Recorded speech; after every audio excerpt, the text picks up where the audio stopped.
Hi there, it's Tricia here at Club Scrap, and I've got the Adirondacks Club Stamp cards here that I'd like to show you, and then perhaps go over the most difficult versions of the cards to help jumpstart your card making with this beautiful kit. We've got, I think, 4 different types of cards that we're featuring this month. The first one is made with a text weight craft print, and if you open it up, you'll see that it's got a double pocket. So I'm thinking one for a tag and one for maybe some cash or a gift card. We have 2 of those, and then we just have some nice simple cards. Here's my label from my prep work here. Just basic and even just a clever use of some scraps that we'll have left over to finish off our paper. Then we've got another set which I'm calling the quad card. It has 4 different panels with interchanged with basic colors that we have and matted with our quad print. So they're basically the same, it's just that every quadrant is a different color. And then the blue quadrants are stamped with our beautiful parchment pigment ink. Then we also finally have what I'm calling the triple easel card. I've seen a lot of these out on the internet and at Pinterest, but none in this 4 1/4 by 5.5 inch size.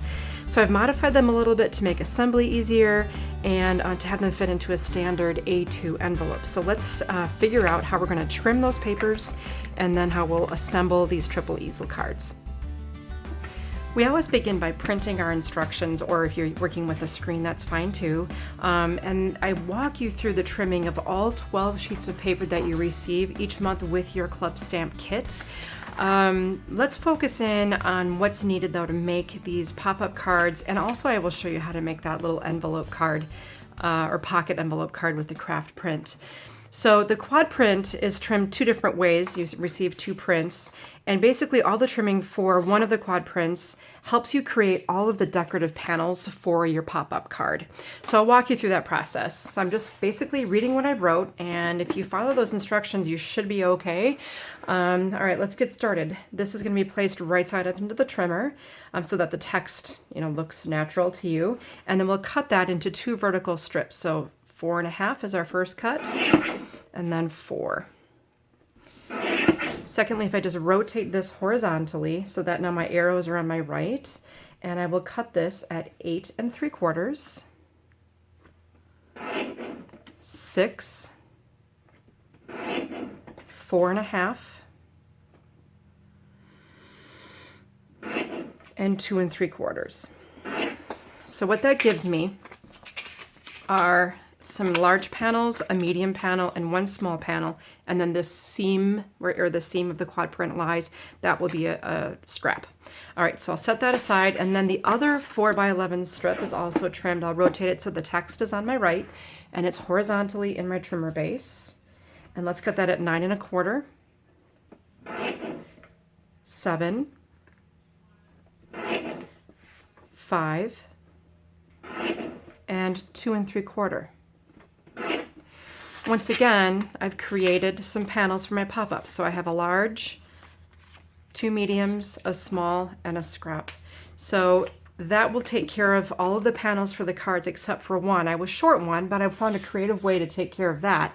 On the mint green pop-up card, instead of adding a nesting panel for the small area, I actually stamped the mountain scene from the unmounted stamp image that you received, cut along the edge of the mountaintop, inked it, and that performs a beautiful front flap for my triple easel card. All right, now let's just do a review here of these instructions. 2 pieces are trimmed, actually 3 pieces are trimmed the same way. So it's 1 each of the poppy, mint, and blue. So all 3 of these colors are trimmed exactly the same way. And then again, 3 more pieces, 1 of each color, mint, blue, and poppy, are trimmed another way. So let's just take the poppy color, and we'll just do that one to make our pop-up sample. So following the instructions for step 5, let's put this, and this is where you're going to be challenged a little bit. I mean, this is not beginner level, this is advanced, I would say, but if you just follow it step by step, you'll be fine. Okay, I'm going to take a scrap and use it as a bookmark so I can make sure I get this right. We start out horizontally and trim at 5 1/2 inches. Now this piece of paper can be used then as a card base, but that's just simply folded in half. So I'll go ahead and do that. That's going to be the base for the quad card. If you wanted to, you could score that as well. Okay, now the other piece gets trimmed a lot. Let's take it step by step. 7 3/4 creates a narrow piece, and then 4 1/4. Now I'll trim this piece horizontally at 4 1/2 and 2 1/2. Okay, so now these pieces are used for the pop-up easels. This is a scrap or another piece that can be used on a different card. Now I'm left with this tall panel. This will be trimmed horizontally at 4 3/4, and then rotate it vertically and cut at 2 1/4. Then you'll trim this horizontally at 2 3/4. And what we've just made with the two pieces here are the quads, pieces for our quad card with those 4 little panels. Now I have next on my pile a narrow strip that will be trimmed horizontally at 3 inches. And those make the other 2 parts of the quad card. So as we interchange those colors, I'll just quick show you how that fits. So we have our largest piece, our medium-sized, our tall skinny, and our little skinny piece. All right, so what you simply do is with each color you trim, and then you'll be able to interchange all the colors to form this quad print. All right, so that's the poppy from that one style. And then I'll grab my second sheet of poppy paper and move on to the trimming instructions for step 6. Now, if you were doing this at home, you would do all the poppy, blue, and mint trimming first and then move on to this style.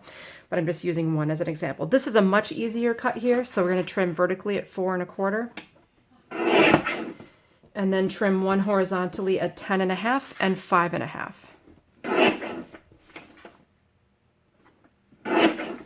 Okay, and we just made 2 panels. The largest panel is used as the base for our triple easel card, and the smaller one is used as one of the mechanisms for that card. And then we have this little piece here. I believe this is the one I used on this card. So it's not even a scrap, not even that little piece. I have one more long piece here, and we're going to trim that horizontally at 10 1/2, 7 1/2, and 3 3/4. Okay, the 2 panels here that are the same size and also the small one will all be used on that triple easel card. Let's get to some scoring and then assembly. Now to make the structure of our triple easel card, again, we're using a 4 1/4 by 5 1/2 card base, thus making it just a standard card that fits into an A2 envelope. And then we have our mechanism pieces. We have 2 the same size and one that's slightly larger. And then we have our graduated pop-ups themselves that will match up with our quad print panels that we trimmed earlier. So I'll talk about those in a second. But right now let's focus on these pieces and get our scoring finished for that mechanism. So the 2 that are the same, these are 3 3/4 by 4 1/4. I'll place them vertically into my score pal, and we score at 1 1/4 and 2 1/2. Same for the second one. Score it vertically at 1 1/4 and 2 1/2. Okay, set those aside, and now take the next largest one. This one is going to be 4 1/4 by 5. This time we'll put it in our score pal horizontally, and the same exact measurements again, 1 1/4 and 2 1/2. All right, that's it for scoring on this color. Now, essentially, you'd be making one in each color, one in the poppy, one in the mint, and one in the blue. Okay, my next step now, I'm going to take my little needle tip glue applicator and a bone folder. And remember, when we're folding, when something's been scored, we want the bump of the score to be on the inside of the fold. So I'll just go ahead and fold kind of like making a little table is what you're after. So you're folding in on both of those raised score areas so that the bump goes on the inside. And then we even have our third piece here that's been scored. Once again, it's the same type of thing. So we're just making like a U shape or a little table. And now we have our card base. The first piece that will be attached to the card base will go with the largest portion flush with the bottom of the card and the left and right edges. So I'm just going to use this is my favorite new thing. I don't know, this needle tip applicator with bookbinding glue is, I don't know, it's my go-to. I've saved a lot of foam brushes because of this handy thing. And it's just probably the most secure adhesive out there. Okay, so I'm placing this on my card base. Again, flush left to right, and also aligned with the bottom edge. Now the next piece, notice this is just kind of hanging out here, and that's totally okay. I've got another mechanism here, and it has a flap. It's actually a 1 1/4 inch flap. I'll just add some adhesive to it, and I'm going to align the flap left to right, flush, with the bottom edge of that flap aligned with the previous one. So just secure that there. And all of this is up and over. That's okay. That's what we want. All right, and then the same thing for the third one. I'll just put adhesive on that part and place it on my card base, flush left to right, and aligned with the previous mountain fold here. Okay, and then there's just like this little area at the top of the card that's left over. I like the idea of having a real finished look here on the front. And then now, this is how those mechanisms are going to stay up. Okay. So remember we have our panels now in graduated sizes. The most narrow one is 2 inches, and then it goes up to 2.5, and then it goes up to 3. So maybe we'll start with that bottom flap. It's all tone on tone here, so it might be hard to see. This time I'll just use my ATG.